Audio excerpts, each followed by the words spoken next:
الله الرحمن الرحيم. السلام الله عليكم ورحمة الله تعالى وبركاته. وجنر كان كحرو فخرجا هدو eebaweyne qadar maanta waxaan idin soo gudbin doonaa faa'iidada uu leeyahay barbarooniga, saameynta uu u geysan doono iyo maadooyinka ku jira barbarooniga.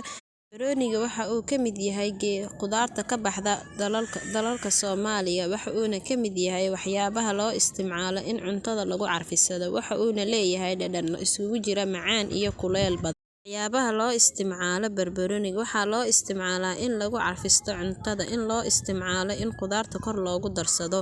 Waxaa kaloo loo isticmaalaa boogaha ku yaala afka. Maadooyinka laga helo barbarooniga: karbohaydrayt eber dhibic 5%, fat 1.12%, borotiin eber dhibic 4%, acid eber dhibic 28%, vitamin C 1.7%. Noocyada uu u kala baxo barbarooniga: B. Ferskenite waa nooc lagu beerto dalka Masar, nooca lagu beerto Lubnaan iyo Syria. B. Grass B. Minini waa badan ayaa lagu beertaa sida Soomaaliya.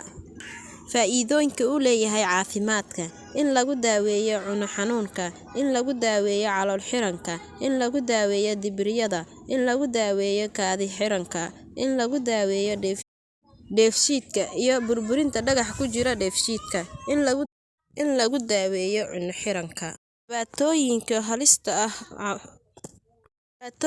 halista ah uu u geysan karo bini'aadamka: barbarooniga kiisa kulul waxaa looga digayaa in ay isticmaalaan dadka qaba gaastariga ama boogaga caloosha.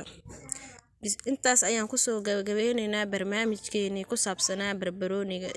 In kulanti dambe aan ku kulmi doono, waxaan idinkaga tegaynaa sidaas iyo ammaano Allah.